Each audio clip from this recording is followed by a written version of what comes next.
Head kuulajad, esmalt ma tahaksin märkida, et mulle see termin pärandniidud väga meeldib.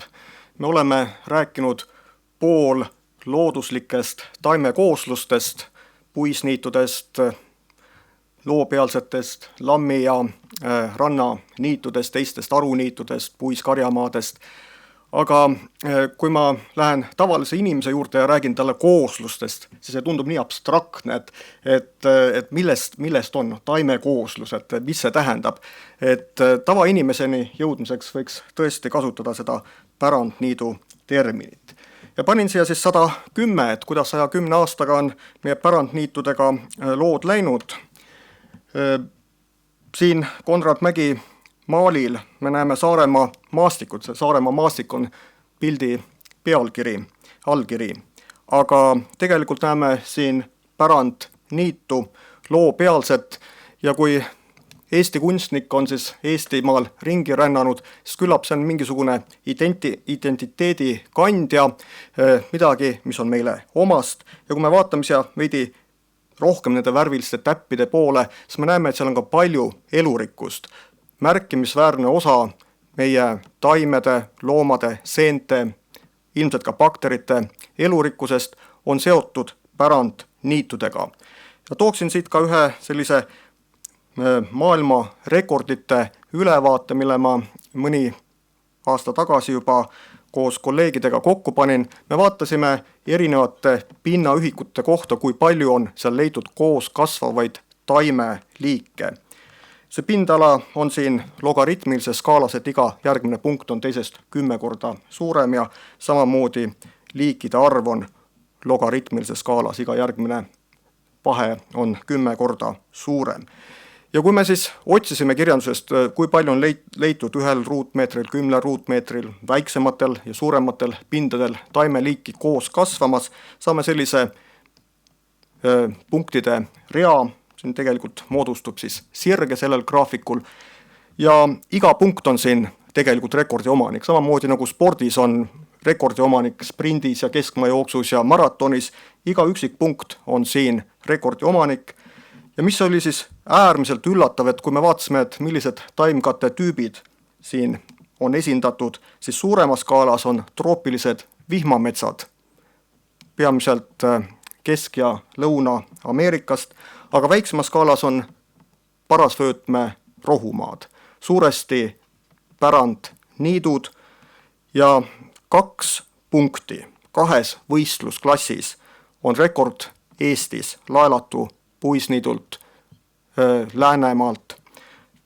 Biopesa suuruselt pindalalt, mis on 10 korda 10 sentimeetrit, on leitud koos kasvamas 25 taimeliiki ja umbes jalatäie maa pealt 20 korda 20 sentimeetrit, 42 taimeliiki. See rekord on maailmarekord, et mitte kusagil maailmas ei ole leitud rohkem taimeliiki selliselt pindalalt koos kasvamas ja kui see töö nüüd ilmus juba hea mitu aastat tagasi, siis teadlased on aktiivselt otsinud, tahtnud leida uusi rekordeid, aga laelatu oma siiani püsib. Kuidas selline suur elurikkus on tekkinud? Tegelikult see valem ei ole väga keeruline. Suure elurikkuse valem on selline, et meil on vaja sobilikke tingimusi paljudele liikidele. Teadlased ütlevad, et liigifond peab olema suur. Selle korrutame pika ajaga. Pika ajaga, et liigifond saaks tekkida ja pika ajaga, et need pärandniidud saaksid moodustada, neid saaks kokku panna, loodus saaks kokku panna pärandniite. Ja samuti on vaja suurt pindala, sest kui ei ole sellist tagamaad, loodus kogu aeg on sellised fluktuatsioonid, muutused, kui on suur pindala, siis kusagil jäävad liigid ikka ellu ja saavad tagasi levida sinna, kus olud on olnud ajutiselt ebasoodsad. Kuidas siis see sobilikud tingimused nii paljudele liikidele on tekkinud? Pärandniidud on poollooduslikud, et inimesega koos, inimese majandamisega koos, siis tegelikult on nad pärand suurtest rohusööjatest, kes enne jääaega siin valdasid ümberringi ja hoidsid meie maastikud sellised pool avatud. Karvased, ninasarvikud, mammutid, seal ürghirved. Ja järjest rohkem on teaduslikke tõendeid, et ürgne inimene lisaks kõigele muule on ilmselt olnud ka nende väljasuremise põhjustaja, surid nad välja viimastel kümnetel tuhandetel aastat, mõni 10 000 aastat tagasi. Ja kui nad siis välja surid, siis ürginimene asendus kaasaegsema inimesega, siis need samad ökosüsteemid, väga sarnaselt toimuvad ökosüsteemid võeti kasutusele koduloomade karjamaadena ja ka hiljem heina tegemiseks. Seega siis meie pärandniidud on pärand ürgsetest loomadest, mõneti meie vastutus ürginimese tegude eest. Ja me loodame, et meie tulevased põlved ei pea liigselt vastutust kandma meie tegude või tegema jätmiste eest. Mõneti siin on küll vaade, et need ürgsed loomad olid palju suuremad. Ma arvan, et need pildid on umbes niimoodi proportsioonis üksteisega. Et siin võib ka küsimus, et kas veised loopealsel on liiga suured võrreldes mammutiga või mitte, et seda võib mõelda. Et pärandniidud on ürgsed ökosüsteemid, selle kohta leidsin ühe sellise sel aastal ilmunud globaalse uurimustöö, kus siis vaadati pärandniite, siis looduslikke niite ja poollooduslikke niite, kuidas nende elurikkus sõltub nooremate niitudega, mis hakkavad moodustuma näiteks mahajäetud põllule, kuhugile teeserva. Ja üldiselt leiti, et pärandniidud on 37% suurema elurikkusega. Ja kui vaadati nende alles moodustuvate niitude elurikkust, siis see muidugi ajas hakkab tõusma. Kui niitu majandada, täiesti uut niitu kunagise põllu asemel, siis me saame suurema elurikkuse. Seega siis niitu moodustada on võimalik, aga aega võtab see väga palju. See uuring Ameerika Teaduste Akadeemia toimetistes leidis, et minimaalselt on vaja 160 aastat ja tihti 1400 aastat, et pärandniit oleks sama elurikas, sarnase liigilise koosseisuga, nagu pikka aega stabiilselt saab olla. Ka Eestis oleme teinud uuringud, mis näitavad meie enda pärandniitude seost 1000-aastase ajalooga. Me vaatasime, kui palju taimeliike on meie loopealsetel seotud kunagise muistse inimasustusega. Nimelt 1000 aastat tagasi, kui oli rauaaeg, siis rahvaloendusi ei tehtud, aga küllalt selgelt on teada, kus inimesed elasid. Siin on kaart linnustest, me vaatasime ka muistsete külade olemasolu ja hindasime siis kaugust linnuste ja küladeni ja selle järgi inimasustuse intensiivsust rauaajal ja tänapäevane liikide arv looniitudel on positiivselt seotud taimeliikide arv muistse inimasustusega. Kui me vaatasime tänapäevast inimasustust, viimast rahvaloendust, siis sellist seost ei ole.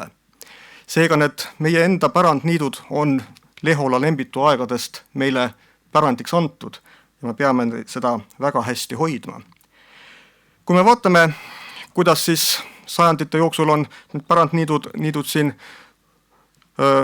toiminud, kus oli palju inimesi, seal oli palju kariloomi, peaaegu kõik võimalikud kohad, kus sai loomi karjatada, kus sai heina teha, olid selleks ka kasutusse võetud. Eelmise sajandi algus oli ilmselt pärandniitude kuldaeg, nad olid ülitavalised, aga selline tavaline pilt oli olnud ka ilmselt niimoodi varasematel sajanditel. Siin on kaart, mille koostas Theodor Lippmaa ja Liivia Laasimäe eestvõttel siis Tartu või kogu Eesti taimkate teadlased eelmise sajandi algusest, oranžiga on kuivad ja niisked niidud on siis sinisega ja see on mõneti kattub selle madalsoodega, paljud madalsood olid karjatatavad või tehti seal lausa heina. Ja need sinised alad on eelmise ettekandega natukene kattuvuses. Praktiliselt kogu Saaremaa oli suur puisniit, enamus Läänemaast, Harjumaast. Seega ülitavaline elupaik. Seda, mille kadumist ei oleks keegi tollal võib-olla osanud aimatagi. 110 aastaga, mida me täna vaatame, on aga toimunud tohutu suured muutused. Pärandniitude pindala on drastiliselt kukkunud, meil on mõni üksik protsent alles. Eriti suur kukkumine on puisniitude juures. See on tingitud muidugi sellest, et ühiskond ja majandus on muutunud. Tulid kasutusele kunstlikud väetised, heina sai kultuurheinamaalt palju paremini ja pärandniite ei olnud otse majanduses vaja. Lääne-Euroopas toimus see kukkumine veelgi drastilisemalt. Meil oli vaesus mõneti põhjuseks, miks meil on praegu see pärandniitude rikkus, mis meil olemas on. Me olime liiga vaesed, et neid ära kultuuristada, liiga vaesed, et lihtsalt minna intensiivsema põllumajanduse poole. Ka kolhoosid kasutasid loopealseid rannakarjamaasid mullikate jaoks. Seni, kuni olid ühe lehma pidajad, kasutati ka viimaseid puisniite. Kui need ühe lehma pidajad kadusid, siis kadusid ka puisniidud. Võtame selle eelneva graafiku sellise teoreetilisema pildi aluseks ja vaatame nähtust nimega väljasuremise võlg. Võtsin aastad ja liiginumbrid ära, et see oleks teoreetilisem ja lisan siia elurikkuse graafiku. Kui maastik on stabiilne, siis elurikkus jõuab teatud stabiilsuseni, mis vastab sellisele maastikupildile. Ja kui meie elupaika jääb vähemaks, siis hakkab elurikkus langema. Aga see elurikkuse langus võtab vähem aega. Me juba vaatasime, et elurikkuse moodustumine võtab sadu tuhandeid aastaid. See langus võtab ka aega. See ei toimu koheselt, kuna liigid virelevad veel kehvades tingimustes, lootes, et sellised kehvad ajad on ajutised. Aga lõpuks see langus jõuab pärale ja elurikkus viivitusega siis jälgib elupaiga käiku ja lõpuks siis jõuab uudsesse stabiilsesse asendisse. See osa elurikkusest, mis meil on rohkem kui meile olud lubaksid, seda nimetatakse väljasuremise võlaks. Need on liigid, kes on olemas, aga mida me, kui midagi paremaks ei muutu, peame väljasuremise vikatimehele lõpuks kandikul kätte andma. Ka Eesti pärandniitudel on väljasuremise võlg leitud umbes 40%, et seega on see suur ohumärk. Teisalt on see võimalus, kui me selle sinise graafiku saaksime ülespoole, siis võib-olla tuleb vähem seda võlga maksta. Üks eelmise aasta töö Euroopa niitude püsivaatlusaladelt vaatles taimede elurikkust esimese ja viimase vaatluse vahel ja vaatas, kui palju siis elurikkus on muutunud. Kui muutus on 0, siis on elurikkus sama ja kui on muutus positiivne, siis on liike juurde tulnud, kui muutus on negatiivne, siis liike on kadunud. Ja sellises väiksemas ajaskaalas, paarkümmend aastat, on nii positiivseid, negatiivseid muutuseid, mis on looduses loomulik. Liike tuleb, liike kaob, aga kui vaatasime juba ajaskaalat 30 ja rohkem aastat, siis Euroopas leiti, et enamasti praktiliselt igal pool on taimeliike hakanud kaduma, eriti niisketel niitudel, kus traktoriga on raske sõita ja kus siis kullerkupud ja pääsusilmad pika peale välja surevad. Kas elurikkus taimede puhul on ka Eestis langemas? Laelatu puisniit, millest ma varem juba rääkisin, 60. aastatel alustati Kaljuporgi eestvedamisel seal püsivaatlusi. Ja sel aastal Maaülikooli kolleegid on teinud kokkuvõtte, kuidas siis elurikkusega seal püsivaatlusaladel on läinud. Ja ma joonistasin selle graafiku maha ja lisasin silma järgi ühe trendi, kuidas see on läinud. Alguses elurikkus tõusis, ilmselt see laelatu puisniit oli juba natuke majandusest välja jäänud. Kui teadlased jõusid kohale, siis teadvustas ka looduskaitse seda ala ja hakati seda paremini majandama.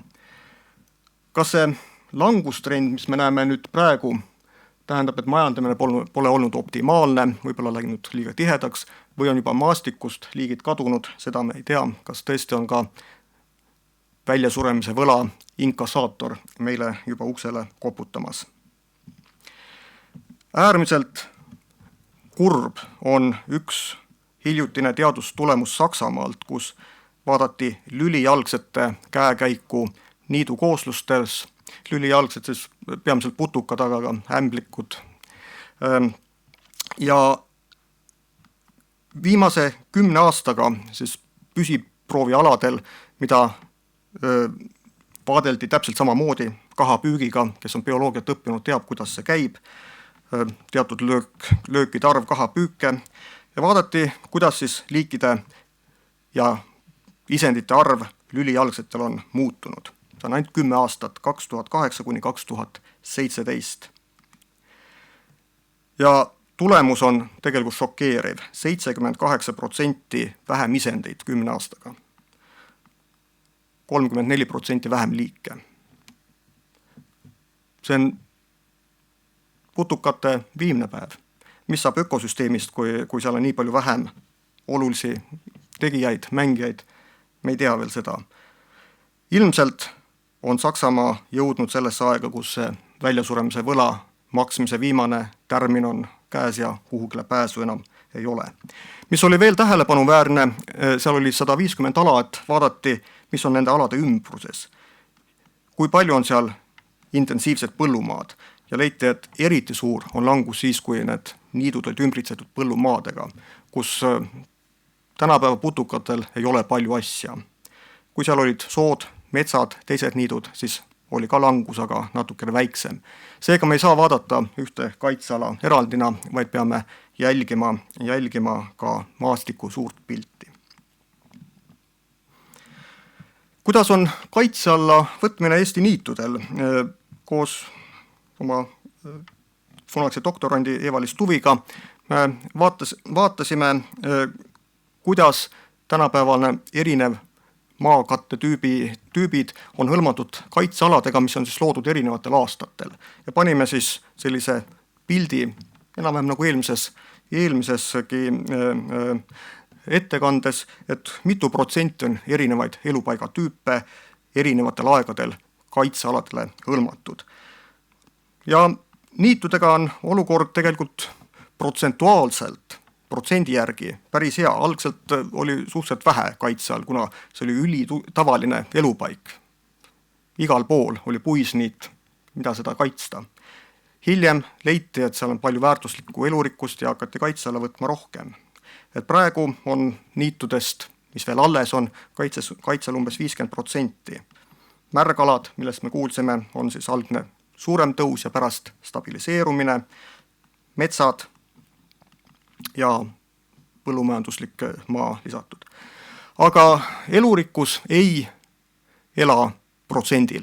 Elurikkus vajab konkreetset pindala, et elada. Praegu on meil looduskaitse toetusel majandamise all 32 000 hektarit pärandniite, mis on veidi vähem, kui me tegelikult tahaksime, mis meil plaanides on 45 000 hektarit. Aga hiljutine analüüs Aveliina eestvedamisel on välja arvutanud, et ainuüksi kaitsealuste liikide püsimiseks on meil vaja 2 korda rohkem pindala, et nad suudaksid püsida. Ja et elurikkus üldiselt jääks, on vaja 200 000 hektarit. Me ei saa, see ei ole reaalne nii palju pärandniite leida kusagil, aga kuigi need noored tugikooslused on vähem liigivaesed, on nad siiski suureks abiks. See 200 000 hektarit võiks olla koos loodussõbraliku haljastusega, teeservadega, parkidega. Kõik see aitaks meie pärandniite. Üks pärandniitude edulugu on olnud Alvaritele projekt, Life Nature projekt 2014–2019, kus taastati loopealseid karjatamiseks. Kui algselt oli meil umbes 2000 hektarit karjatamist, siis projekti käigus jõudis see 4000 hektari juurde, mis on siiski kokku vähem kui 10% kunagistest loopealsetest, üle 90% on kadakametsaks, erinevateks tihnikuteks, erinevatele loomadele, aga umbes veidi alla 10% kunagistest loopealsetest on praegu olemas. See taastamine toimus teaduslikel alustel, teadusliku planeerimisega, arvestades maastiku toetust elurikkuse taastamisele. Ja kui Lääne-Euroopas on elupaiga taastamine tihti väga selline raske, tegelikult on tegemist ju operatsiooniga. Ja kui me läheme lähedast vaatama pärast rasket operatsiooni, siis ta ei näe väga hea välja. Ja siis me võime öelda, et arstid, mis te tegite. Aga see on vajalik samm.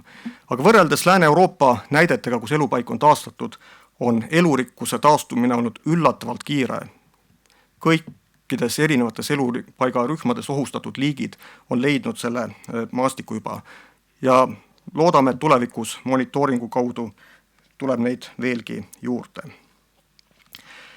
Elualvaritel oli oluline ka sotsiaalmajandusliku mõjuga. 600 maaomanikku sai kaasatud. Igaühega tuli kokkuleppele jõuda, igat ühelt veenda ja see on suur selline teavituskampaania lisaks kõigele. 60 majandajat kasutasid siis oma majanduslikke oskusi, et majandada pärandkooslusi. Üks sai täna auhinna selle eest. Ja mis on võib-olla tähelepanuväärne, 14 neist on täiesti uued. 14 talunikku tulid maale, rikastasid maamajandust just tänu sellele projektile. Siit jõuamegi pärandniitude hüvedeni, et see tegelikult on osa maamajandusest. Umbes pool kvaliteetsest lamba ja veiselihast tuleb pärandniitudelt. Mida me võib-olla nii selgelt ei tea veel, on põllumajandusmaastiku toimimise olulisus, kui palju pärandniidud tegelikult annavad põllumaale. Tolmendajaid, kasurid, mulla, mikroorganismid. Inimese füüsiline vaimne tervis. Karl Robert Jakobson, nagu me nägime, ütles, et igal talul võiks oma park olla. Pärandniit ongi talupark. On küllalt töid, mis näitavad, et inimese tervis on parem, kui ta on rohkem rohelisel. Seal on sellised keerulised asjad, immuunsüsteem nõuab treenimist, psühholoogilised vaimsed häired on väiksema riskiga, kui sa oled palju rohelises, eriti lapsepõlves. Aga kultuuriline identiteet on ka äärmiselt oluline. Kultuurilist identiteeti on raske rahasse panna, mis on see ruutmeeter Pärnu randa või linnulaul. Aga vaatame natuke, mõtleme, et järsku mingisuguseid hinnanguid saab teha, vaata miljoneid eurosid ja lisame esmalt kulud miinusmärgiga, et sel aastal poollooduslike koosluste pärandniitude toetuseks on ette nähtud 6,5 miljonit eurot. See on meie ühiskonna kulu. Elli Lepasaar ja Ülla Seerli 2015. aastal tegid hinnangu, kus nad proovisid hinnata Eesti elanike nõudlust pärandniitude säilitamise järele. Seal on sellised kaudsed tehnoloogiad, kuidas seda tehakse, küsitakse, et kui palju sa oled nõus andma, et pärandniidud oleksid olemas. Seletatakse nende olemust ja kui see arvutus kokku löödi, siis oli aastane tulu, mis Eesti ühiskond saab, on 17,9 miljonit eurot. Tulemusest tuli ka välja, et mida rohkem inimesed teadsid pärandniitudest, seda rohkem nad neid vajasid, seda kallim see pärandniit neile oli, et praegu on teadmisi rohkem, rahakott on ka natuke paksem, et ilmselt võiks arvata, et see võib olla mingi 25 miljonit eurot tulu puhtalt nende olemasolu, selline kultuuriline, identiteediline tulu. Mis muuseas on küllalt selline hästi võrreldav Euroopa töödega, mis ma nüüd viimasest aastast olen lugenud. Lõpetuseks siis, mis saab järgmise 110 aastaga? Ma arvan, et pärandniidud peaksid leidma oma hea rolli maamajanduses, et nad ei ole mingisugune muuseum, vabaõhumuuseum ainult. Selleks on ilmselt ökoinnovatsioonil rolle. No, kvaliteetset liha me tahame, aga selle heinaga on meil häda. On leitud võimalusi kasutada biogaasi tootmiseks, kompostiks, võib-olla on seal muid innovaatilisi lahendusi.